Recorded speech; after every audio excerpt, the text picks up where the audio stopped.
Muy buenas noches, bienvenidos a 361 grados, la conversación con Luis Membreño. Esta semana tuvimos un evento como Luis Membreño Consulting en el que estuvimos conversando sobre la situación económica en Guatemala, en El Salvador y también en Nicaragua, para hablar un poco sobre las perspectivas que hay en nuestras economías, por un lado para el 2012, pero también para el 2013, y cuál influencia hay también de todas las economías a nivel mundial. Y por eso invitamos a dos amigos de Nicaragua y de Guatemala, quienes les presentaré un momento, y también una persona que nos ayudará sobre el caso de El Salvador. José Luis Medal, muchas gracias por estar con nosotros, gracias por visitar nuestro país y por venir a compartir tu experiencia sobre Nicaragua con nosotros. Muchas gracias, es un placer estar aquí. Pablo Schneider, gracias Pablo por estar con nosotros también. Un gusto estar en El Salvador, muchas gracias Luis. Y Mauricio Chusí, también muchas gracias Mauricio. Muchísimas gracias Luis por la invitación y es un gusto estar acá con tan importantes personas de la región centroamericana. Gracias. José Luis, si conversamos un poco sobre Nicaragua, Nicaragua es un modelo interesante que se ha ido desarrollando de una manera interesante, llamémosle así, en los últimos años. En El Salvador antes no volteábamos a ver hacia Nicaragua, pero cada vez como comenzamos a buscar experiencias de cómo podemos mejorar en El Salvador y vamos viendo Nicaragua. Si te preguntara, ¿qué cosas ha hecho bien Nicaragua? ¿Qué nos dirías? Bueno, en el aspecto positivo yo lo que diría que del 2007 al 2012, lo positivo es que se ha seguido con las economías de libre mercado que ha estado vigente desde el 90 hasta el 2006. Lo positivo es que ya nadie habla de expropiaciones, ni de control de precios, ni de controles cambiarios, sino que tenemos libertad de empresa, libre comercio. Nicaragua aprendió una lección histórica muy importante.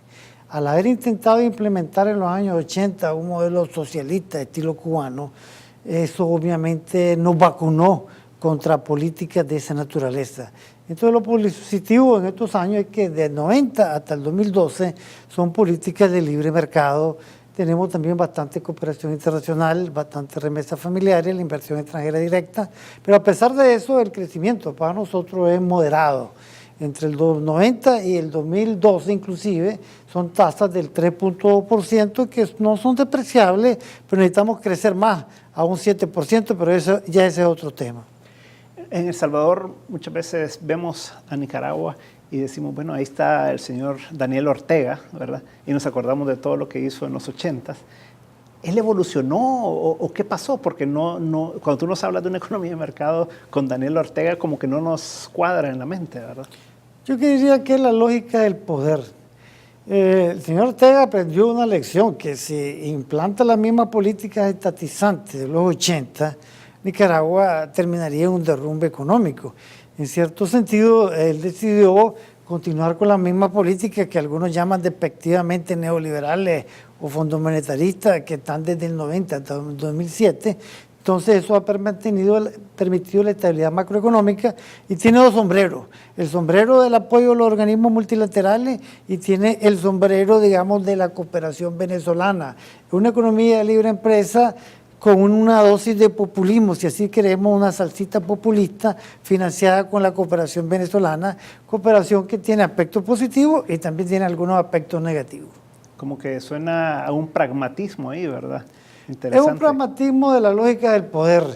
Yo diría que la ideología ya es irrelevante, aunque se utiliza una retórica de un gobierno que va hacia un proyecto socialista, ese proyecto realmente no existe. Nicaragua no ha aplicado ni controles de precio, ni controles de cambio, ni expropiaciones como está haciendo Venezuela.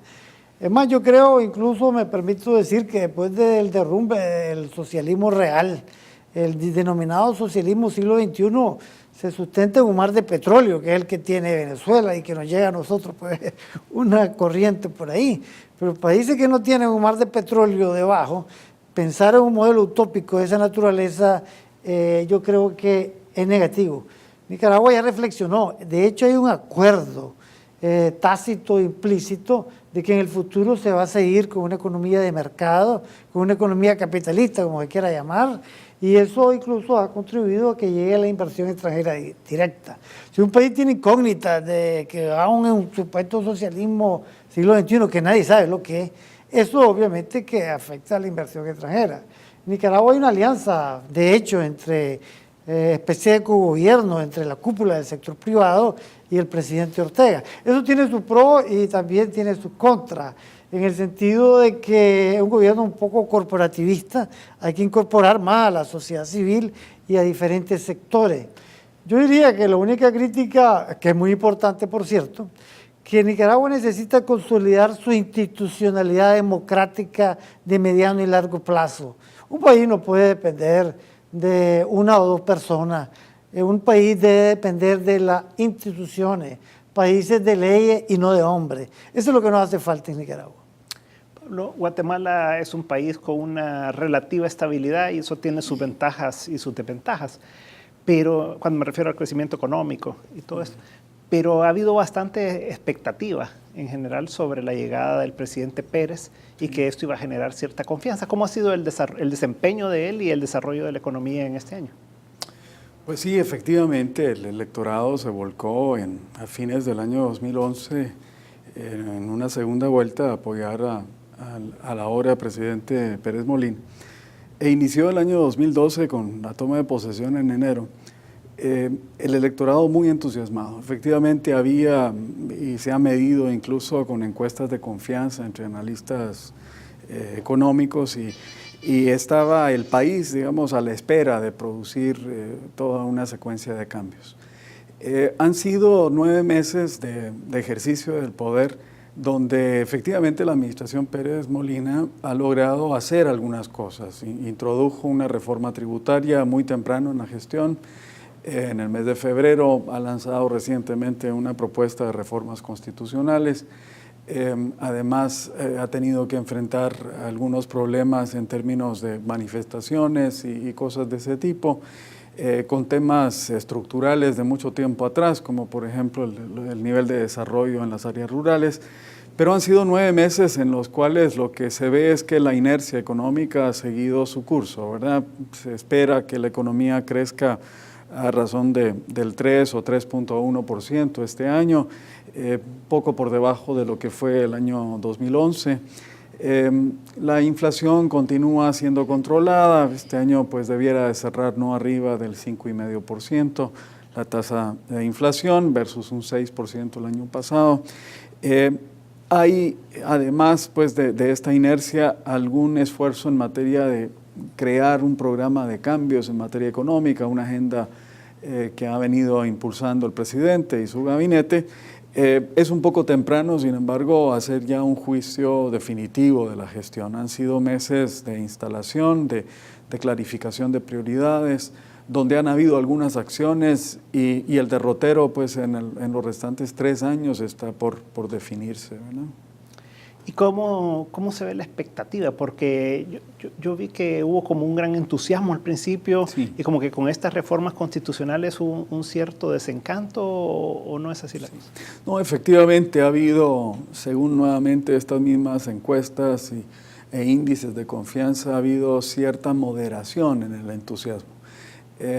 Y pues tiene que ver incluso con actos que han traído estática en el ambiente, la reforma tributaria en particular, si bien necesaria para poder establecer bases renovadas para una recaudación más alta, tuvo sin embargo efectos en términos de modificaciones introducidas, por ejemplo, en el campo aduanero, que trajeron grandes dificultades de operatividad, que incluso han llevado a tener que plantear una reforma muy pronto dentro del ambiente. Así que sí, el entusiasmo se ha moderado, pero lo que se ve en términos de la administración es un empeño continuado por introducir cambios. El gabinete económico está empujando fuertemente toda una secuencia de modificaciones que traigan mayor dinamismo en la actividad económica. Hay alrededor de la competitividad un impulso renovado que ha dado el presidente y su gabinete, pero sí, en efecto, los 9 meses no han pasado, digamos, en vano en términos de la misma forma en que el electorado y la ciudadanía en general ve el futuro del país. Pero Pablo, yo por primera vez veo que pasa una reforma tributaria en Guatemala sin tanta confrontación, porque el final de la administración del presidente Colón se trató de pasar 2 veces, si no recuerdo mal, una reforma tributaria, y después hubo un cierto acuerdo aquí entre empresarios y el gobierno y todo, y ya no hubo tanta confrontación, ¿verdad? Fue más fácil. Sí, efectivamente han sido muy hábiles de lograr acuerdos políticos importantes en la Asamblea, en el Congreso Nacional, que se ilustró en la aprobación de la reforma tributaria muy temprano en la gestión, con un anuncio de modificaciones adicionales más allá de lo tributario. Esto segundo no se ha materializado, aunque el presidente planteó una reforma 2 meses después de la reforma tributaria.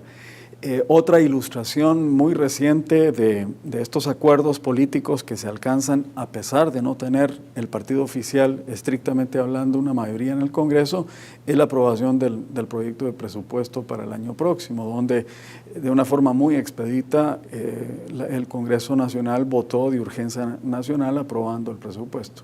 Son 2 ejemplos de esta misma administración, este mismo año, en el cual se encuentra evidencia de cómo logran los operadores políticos y el accionar del Ejecutivo alcanzar los entendidos con las otras fuerzas políticas y lograr la aprobación dentro del Congreso. Mauricio, vamos a ir a un comercial, pero a la vuelta, tal vez tú nos cuentas un poco cómo estás viendo la situación de nuestro país, ¿verdad? En vista de los diferentes escenarios que vemos en Nicaragua y en Guatemala, y a ver qué opinas sobre El Salvador. No nos cambie, en un momento estamos de nuevo con 361 grados.